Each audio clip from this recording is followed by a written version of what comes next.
Good morning students. जैसे कि हमने पिछली क्लास से कुछ इंपॉर्टेंट क्वेश्चंस करने स्टार्ट किए हैं, अब हम वही क्वेश्चंस कर रहे हैं जिस तरह से बोर्ड में क्वेश्चंस आते हैं। ये भी प्रीवियस ईयर के क्वेश्चन पेपर में है। इसमें क्या रहा है, जैसे कि अगर हमारे पास 52 प्लेइंग कार्ड्स हैं, एक कार्ड हमारा लॉस्ट हो गया, तो हमें सबसे पहले पता है हमारे पास 52 कार्ड्स होते हैं, उनमें से एक लॉस्ट हो गया तो हमारे पास 51 कार्ड्स बचे।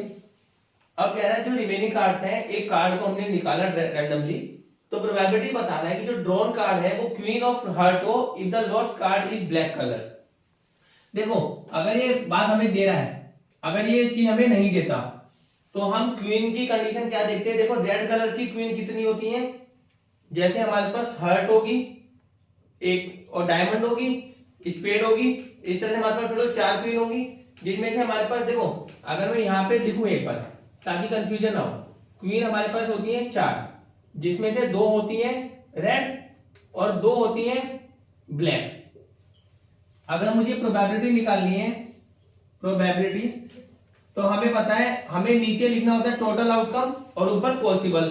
तो टोटल में तो हमें पता है हमारे पास 51 बचे।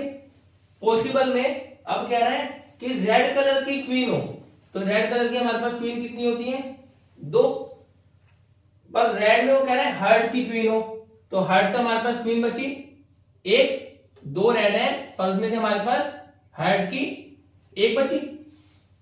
अब यहां पे हमारे पास 1/51 हो जाएगा, पर ये कब होता है जब हमें ये कंडीशन गिवन है कि जो हमारा जो कार्ड खोया है वो ब्लैक कार्ड है।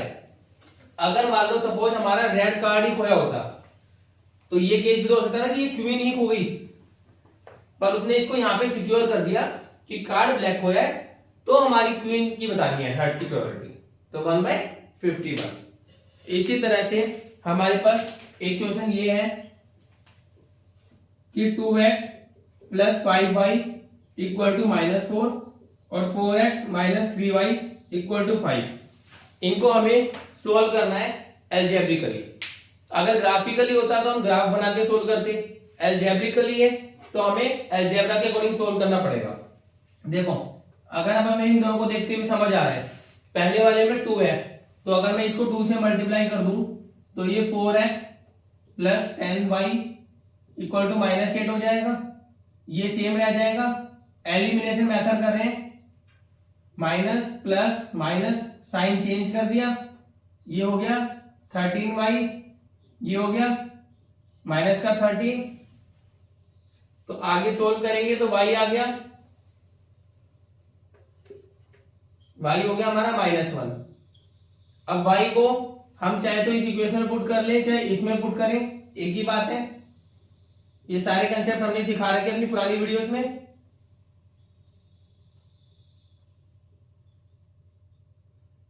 पुट कर देंगे वैल्यू 2x - 5 -4, 5 इधर आ गया, x हो गया 1/2। क्लियर है? Note down.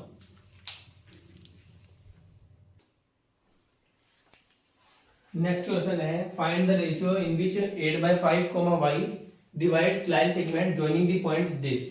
अब मान लो अगर हम एक सिंपल लाइन बना लें ए और बी, ये हमारा कोऑर्डिनेट ज्योमेट्री का क्वेश्चन है। इसमें अगर हमने पॉइंट पी दे दिया 8/5, b वो y। अब कह रहे हैं रेशियो बताना है, तो रेशियो हमारे पास क्या है, अगर ये डिवाइड कर रहा है इसको तो हमने m1 और m2 रेशियो रख दिया। अब हमें पता है कि अगर हम y वाले से काम करेंगे तो हमें पहले पॉइंट मिलेगा नहीं, हमने x वाले को ले लेंगे। 8/5 = m1x2 + m2x1 upon m1 + m2। Formula रख दिया हमने, सेक्शन फॉर्मूला, क्योंकि इसने इसको किसी ना किसी सेक्शन में पार्ट में काटा होगा, ठीक है। तो 8/5 = m1x2 हो जाएगा ये, प्लस m2x1 हो जाएगा 1 upon m1 + m2। Cross multiply करेंगे, 8m1 + 8m2 = 10m1 + 5m2। m1 को एक साइड ले जा रहे हैं, तो 8m1 - 10m1 5m2 - 8m2, ये हो गया -2m1, ये हो गया -3m2, माइनस से माइनस कैंसिल, हमारा रेशियो हमेशा क्या होता है m1 अपॉन m2। अगर मैंने इसको अपॉन में रख दिया तो मैं 2 को इधर लेके आ सकता हूँ, रेशियो आ गया 3:2, यानी ये लाइन कट कर रही है 3 और 2 के रेशियो में।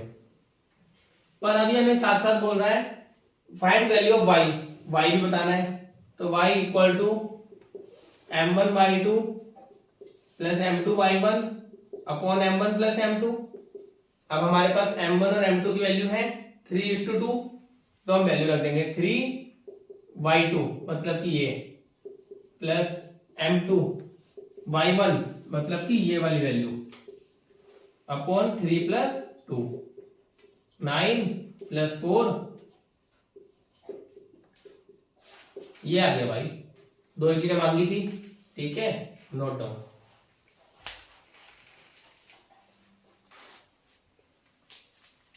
नेक्स्ट क्वेश्चन है ट्रिग्नोमेट्री का है, प्रूव करना है tan theta upon 1 minus cot theta plus cot theta upon 1 minus tan theta. ऐसे क्वेश्चंस में मैंने बताया है सबसे पहले हमें क्या करना होता है, पूरे क्वेश्चन को साइन कोस में कन्वर्ट कर लेंगे। तो ये हो जाएगा sine theta upon cos theta, और कोट हो जाएगा हमारा cos theta upon sine theta, ठीक है। ये हो जाएगा cos theta upon sine theta, और ये हो जाएगा sine theta upon cos theta. पहला स्टेप है किसी भी क्वेश्चन का, सिंपल है। इसके बाद हमें समझ आ रहा है अगर कहीं एलसीएम है तो एलसीएम ले लेंगे। थर्ड क्या होता है, अगर कोई आइडेंटिटी लग रही है तो आइडेंटिटी लगा देंगे। देखना, ध्यान देना, यहाँ पे एलसीएम लिया जा रहा है, तो sine theta upon cos theta, और ये हो जाएगा नीचे में एलसीएम लेंगे sign theta minus cos theta upon sine theta. ये हो जाएगा cos theta upon sine theta upon cos theta minus sine theta upon cos theta, ठीक है, ये हो गया। उसके बाद ये हमारा ऐसे मल्टीप्लाई हो जाएगा, तो इसको हम कैसे लिख सकते हैं, sine square theta upon cos theta sine theta minus cos theta. ये हो जाएगा cos square theta upon sine theta cos theta minus sine theta. अब देखो, अगर हमें यहाँ पे देखना है कि ये sign theta minus cos theta है, ये cos theta minus sine theta है, तो अगर मैं इसमें माइनस कॉमन ले लूं तो वो यहाँ माइनस हो जाएगा, नीचे का सेम हो जाएगा। तो मैं इस स्टेप को वापस ऐसे लिख रहा हूं, cos theta sine theta minus cos theta minus cos square theta sine theta minus cos theta. इसके बाद क्या हो जाएगा, एलसीएम लेंगे, ये हो जाएगा sign theta cos theta sine theta minus cos theta, और यहां पे क्या हो जाएगा sine cube theta minus cos cube theta, क्योंकि इसके लिए cos साइन और cos है, इतना छोड़ देंगे, तो यानी साइन स्क्वायर किससे मल्टीप्लाई होगा, साइन थीटा से। ऐसे यहाँ पे साइन थीटा और ये ब्रैकेट है, तो साइन थीटा और ब्रैकेट को छोड़ेंगे तो cos थीटा बचेगा, cos को इससे मल्टीप्लाई कर देंगे। अब यहाँ पे हमें समझ आ रहा है, यहाँ पे फॉर्मूला बन गया a cube minus B cube. ये क्या फॉर्मूला होता है, a minus B A square plus B square plus A B. Formula मैंने ओपन कर दिया, नीचे मेरे पास था sine theta cos theta sine theta minus cos theta. अब समझ आ रहा है, ब्रैकेट से मैं ब्रैकेट कैंसिल आउट कर सकता हूं। यहाँ पे ध्यान देना, बच्चे छोटी सी मिस्टेक करते हैं, कई बार बच्चे यहाँ की टर्म्स को अंदर वाली टर्म्स में से कट करने लगते हैं। अंदर से कट कभी भी नहीं होगा, क्योंकि यहाँ पे हमारे पास ये प्लस में है चीजें। अगर आप कोई चीज कॉमन ले लेते हो तो आप कट कर सकते हो। यहाँ पे एक आइडेंटिटी बन रही है, sine square theta plus cos square theta क्या होता है, 1 plus sign theta cos theta upon में साइन थीटा cos थीटा। अब मुझे समझ आ रहा है कि मुझे 1 सेपरेटली चाहिए, तो अगर मैं इसको दोनों को दे दूंगा तो मेरे पास 1 आ जाएगा। देखो, अगर मैंने ऐसे लिखा ब्रेक करके, जैसे हम एलसीएम लेते हैं उसका अपोजिट कर लिया हमने, इसको ब्रेक कर दिया ऐसे, ये कट होके 1 आ गया, तो ये हो गया 1 plus 1 upon sine theta cos theta. और अब दिक्कत ये है कि हमें वहां पे sec थीटा cosec थीटा चाहिए, तो हमें पता है कि 1 बाय साइन क्या हो जाएगा cosec, और 1 बाय cos क्या हो जाएगा sec थीटा। आ गया इक्वल टू RHS। यहाँ पे एक चीज और है, अगर बाई चांस हमारे पास यहाँ पे वो टर्म्स नहीं बनती जो हमें राइट साइड में चाहिए, तो अगर हम यहाँ पे अटक जाते हैं कि हमारा इसके आगे सोल्व नहीं हो सकता, तो हम उस केस में RHS को भी सोल्व करके इसके इक्वल ले आते हैं। तो यानी हमें LHS इक्वल टू RHS करना होता है, मतलब left hand side equal to right hand side. पूरा पेपर में स्टेप वाइज करेंगे। जैसे आप जो जो स्टेप करते जाएंगे, सपोज ये हमारा 3 मार्क्स का क्वेश्चन है, तो 3 मार्क्स में से अगर यहाँ तक का हमारा 1 नंबर बनता होगा, यहाँ तक के 2 बनते होंगे, हाफ मार्क्स हमारा फॉर्मूला और आइडेंटिटी का बनता है, फिर हमारा हाफ मार्क्स यहाँ पे कंप्लीट हो गया। तो इस तरह से हमारे 3 नंबर बनेंगे। जितना भी आता है घबराना नहीं है, कई बार अगर हमारा एंड में क्वेश्चन अटक जाता है तो उसे रहने दो, वहीं तक आराम आराम से सोल्व करोगे स्टेप बाय, तो गलती नहीं होगी। क्लियर है? Note down.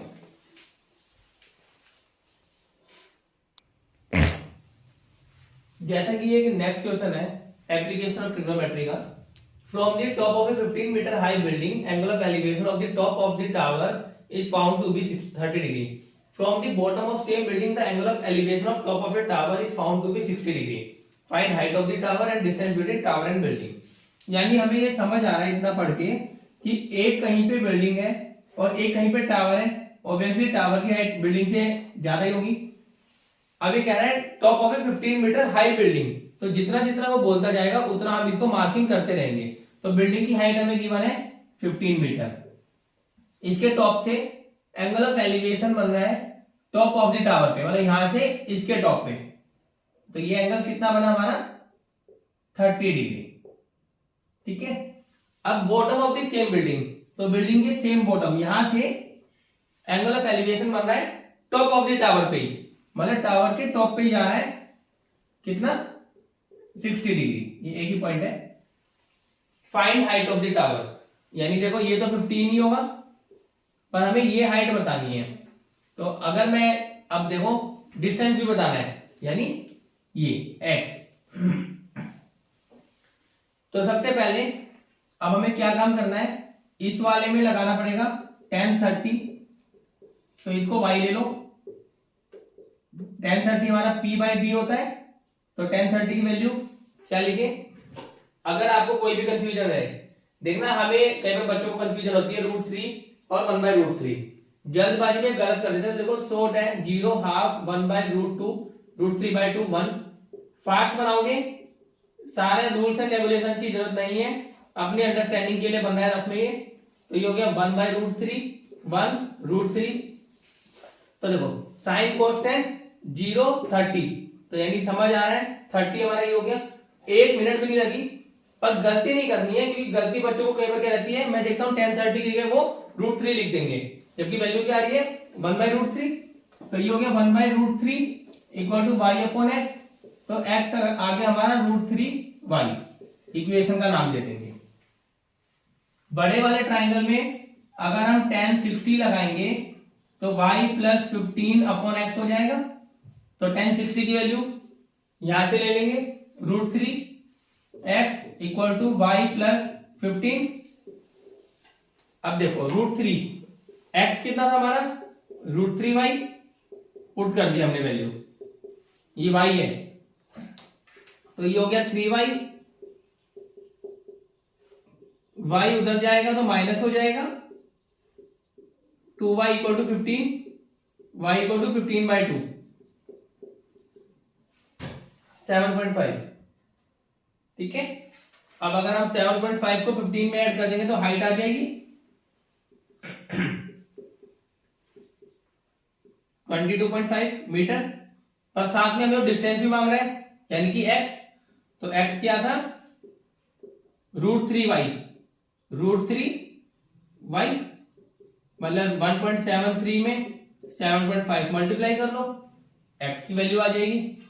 ये आपको खुद सोल्व करके कमेंट में आंसर देना है। ठीक है। इसी तरह से बाकी क्वेश्चंस नेक्स्ट क्लास में करेंगे जो भी इंपॉर्टेंट है। बाकी आप अपनी प्रैक्टिस करते रहें, जो भी डाउट है आप कमेंट में लिख सकते हैं, व्हाट्सएप नंबर लिंक में दिया होता है, उस पर कमेंट कर सकते हैं। ठीक है। Thank you.